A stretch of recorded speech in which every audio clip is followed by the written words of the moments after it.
नमस्कार किसान साथियों, स्वागत है आपका एक और नई वीडियो में। आज के वीडियो में हम बात करने वाले हैं कि अफीम की फसल में डोड़े की साइज़ हमें ज़्यादा से ज़्यादा कैसे देखने को मिले।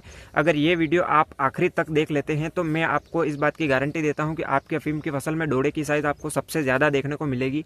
तो उसके लिए आपको वीडियो में अंत तक बने रहना है। आपको ज़मीन के माध्यम से कौन से खाद देना है उसके बारे में मैं आपको बताने वाला हूं कि ज़मीन के माध्यम से आपको कौन सा खाद देना है और उसका क्या डोज रखना है। उसके अलावा आपको स्प्रे में कौन सी दवाइयाँ लेनी है और कौन से सूक्ष्म पोषक तत्व हैं जो आपको स्प्रे के माध्यम से देना है, और कुछ टॉनिक जो हैं वो मैं आपको बताऊंगा जो डोड़े की साइज़ बढ़ाने में बहुत ही ज़्यादा सहयोग देते हैं।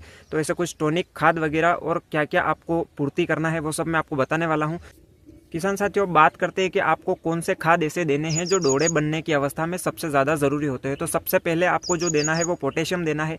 अब पोटेशियम क्या काम करता है, तो फल बनने की जो अवस्था होती है यानी कि अफीम की फसल में डोड़े बनने की जो अवस्था होती है उसमें सबसे ज़्यादा ज़रूरी पोषक तत्व जो है वो पोटेशियम ही है।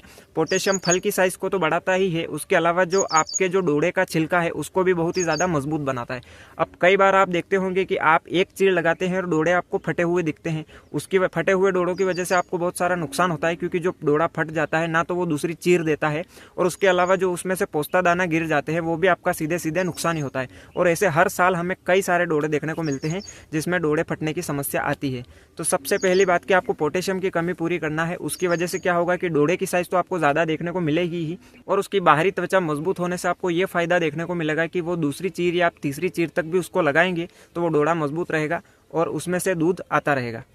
किसान साथियों, डोड़े बनने की जो शुरुआती स्टेज होती है उसमें पोटेशियम के अलावा आपको कुछ मात्रा में नाइट्रोजन देने की भी आवश्यकता होती है, लेकिन पोटाश की जो मात्रा है वो आपको ज़्यादा देना है और जो यूरिया यानी कि नाइट्रोजन की मात्रा है वो आपको कम देना है। अब यूरिया आपको क्यों देना है वो मैं आपको बता दूं कि जब फल बनने की जो शुरुआती स्टेज होती है यानी कि डोड़े बनने की जो शुरुआती स्टेज होती है उसमें यूरिया देने से हमें ये फ़ायदा मिलेगा कि जो पौधे के जो पत्ते हैं वो अच्छे फैलकर चलेंगे, और जब पौधे के पत्ते लंबे चौड़े फैलकर चलेंगे तो पौधा जो है वो प्रकाश संश्लेषण बहुत ही तेज गति से करेगा, यानी कि पौधा जो है वो भोजन जल्दी जल्दी बनाएगा। अब किसान साथियों, पौधा अगर भोजन जल्दी बनाएगा तो पौधे के जो नए हिस्से हैं वहां तक भोजन जल्दी पहुंचेगा, यानी कि जो डोड़े हैं जो छोटे साइज के रह जाते हैं वहां तक भी भोजन जल्दी पहुंचेगा। तो वो डोड़े हैं वो तेज गति से बड़े होंगे और हमें पूरे प्लॉट में एक समान और बड़े साइज के डोड़े देखने को मिलेंगे। इसलिए हमें कुछ मात्रा में नाइट्रोजन लेना है।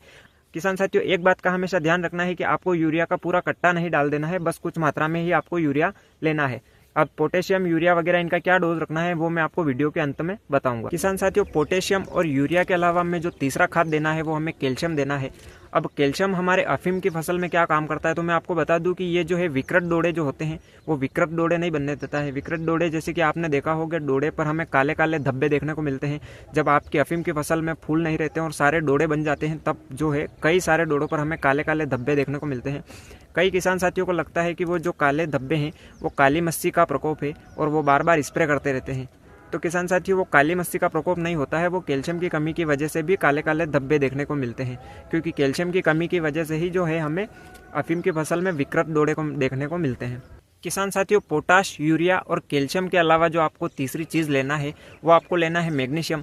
अब मैग्नीशियम की कमी से क्या होता है मैं आपको बता दूं कि जैसे कि आपने अफीम का जो आपका प्लॉट है उसमें आपने सारे खाद दिए हैं सिवाय मैग्नीशियम के, और आपके खेत में अगर मैग्नीशियम की कमी है तो उससे क्या होता है कि पौधा जो भोजन बनाता है यानी कि जो कार्बोहाइड्रेट बनाता है वो पत्तियों में ही जमा रह जाता है। अब जो कार्बोहाइड्रेट वो पत्तियों में ही जमा रह जाएगा तो वो पौधे के जो नए नए विकासशील हिस्से हैं यानी कि जो नए फूल बन रहे हैं या नए फल बन रहे हैं जैसे कि डोड़े बन रहे हैं उन तक कार्बोहाइड्रेट नहीं पहुंच पाएगा, तो उसका परिणाम क्या होगा कि जो फल हैं वो छोटे रह जाएंगे। तो आपको मैग्नीशियम की कमी ज़रूर पूरी करना है ताकि जो कार्बोहाइड्रेट जो पत्तियों में जमा है वो फल तक पहुंच पाए और जो छोटे छोटे डोड़े हैं उनकी साइज़ भी हमें ज़्यादा देखने को मिले। किसान साथियों, इन मुख्य पोषक तत्वों के अलावा कुछ सूक्ष्म पोषक तत्व भी होते हैं जिनकी आवश्यकता फ्रूटिंग स्टेज के दौरान पौधे को पड़ती है।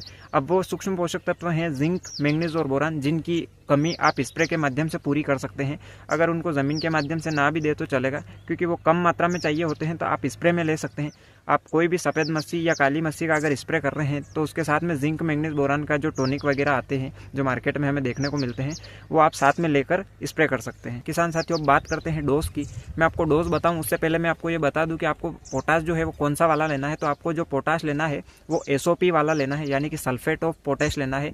सल्फेट ऑफ पोटैश आपको 10 किलो जो है वो 10 आरी में लेना है, और उसके अलावा यूरिया आपको 5 किलो लेना है, और यूरिया के अलावा जो मैग्नीशियम सल्फेट है वो भी आपको 5 किलो लेना है। यानी कि आप समझ गए, potash 10 kilo, magnesium sulphate 5 kilo और यूरिया 5 किलो, ये आपको ज़मीन के माध्यम से चलाना है। इसके अलावा जो जिंक, मैंगनीज, बोरान और कैल्शियम बचता है वो आपको कम मात्रा में चाहिए, वो आप स्प्रे के माध्यम से ऊपर से दे सकते हैं। इसी के साथ किसान साथियों, आज के वीडियो में इतना ही। मिलते हैं अगले वीडियो में नई जानकारी के साथ।